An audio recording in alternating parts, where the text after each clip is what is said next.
Que le Seigneur nous bénisse et nous aussi bénissons-le. Le temps de l'Avent invite au recueillement, à la prière, auprès de Marie, enceinte de Jésus. Marie attend la naissance de son enfant, le Fils de Dieu. Mais il est déjà en elle, et déjà elle l'adore. Prier, c'est rejoindre Dieu présent en nous. Prier, c'est s'ouvrir à la venue de celui qui est déjà présence et qui attend, le premier, que nous venions à lui.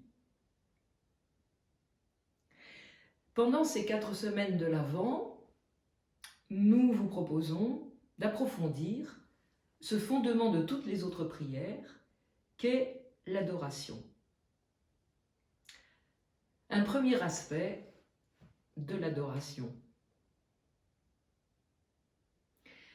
Une sorte de cordon ombilical relie mystérieusement le Créateur de l'univers à toutes ces créatures, aussi infimes soient-elles.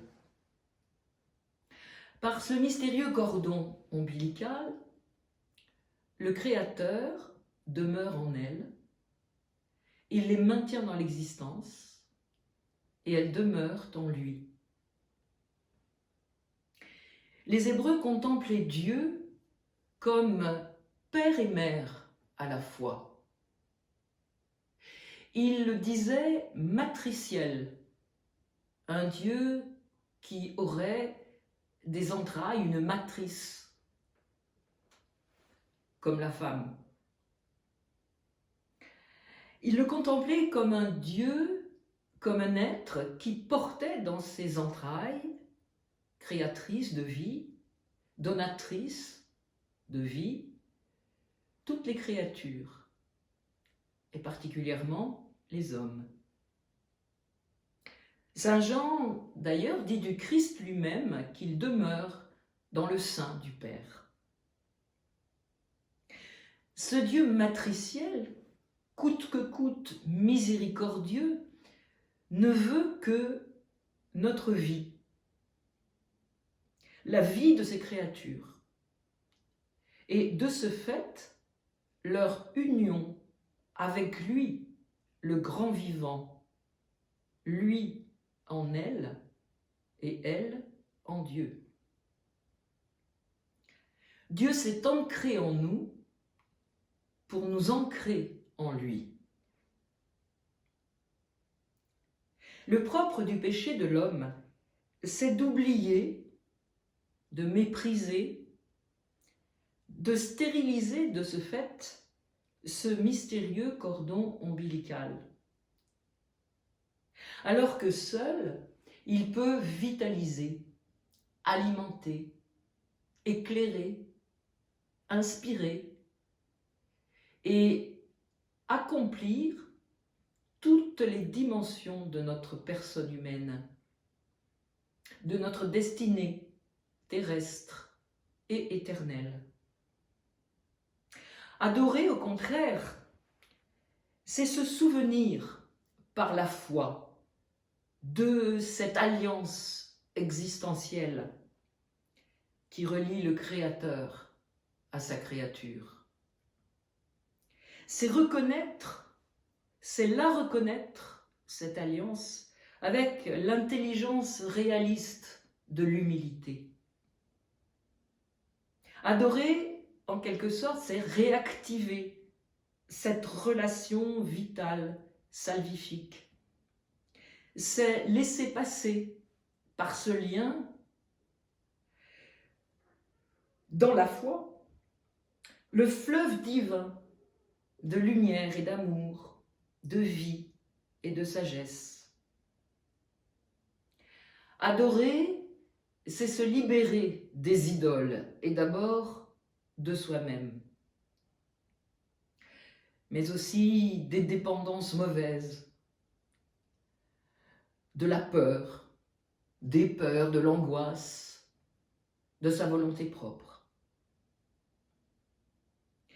C'est se laisser libérer par celui dont notre orgueil reconnaît enfin qu'il est notre vie, notre source inséparable, éternelle et permanente, transcendante, mais aussi intime. Adorer, c'est une attitude de toute notre personne. La foi, l'intelligence, le cœur, le corps éprouvent la nécessité de se prosterner devant le Seigneur créateur et sa sagesse, de se remettre entre les mains de celui qui a appelé toute chose à l'existence, et l'homme aussi, en plus, à sa connaissance. La nécessité de se remettre à ses vouloirs, à sa sagesse sanctifiante, à sa bonté miséricordieuse, matricielle. Adorer, c'est dire à Dieu prosterné, Père, c'est toi qui es Dieu, non pas moi, non pas les hommes. Père, c'est toi qui sais, c'est toi qui peux, c'est toi qui œuvre, qui crée et conduit tout être et tout événement en vue de l'union et de la ressemblance à toi. Adorer, c'est dire avec Jésus, Père, que ta volonté soit faite, non la mienne. Père, non pas ce que je veux, mais ce que tu veux. Père, non pas comme je veux, mais comme tu veux. Adorer, c'est dire avec Marie, je suis la servante du Seigneur. Qu'il me soit fait selon ta parole.